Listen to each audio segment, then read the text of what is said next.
Welcome to my channel. My name is Dirk. I'm from Malawi. During this short video I'm gonna show you how to not nail through a piece of wood at the end. It will always crack and then your project is done. Then you have to start all over again.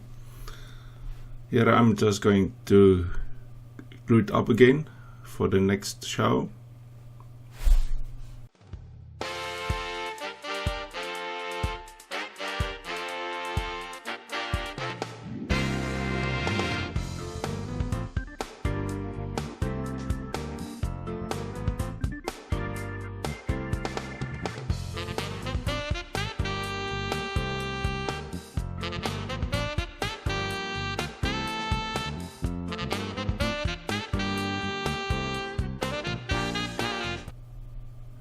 Using a small drill bit, drilling a hole at the end of the wood will definitely prevent your wood from splitting up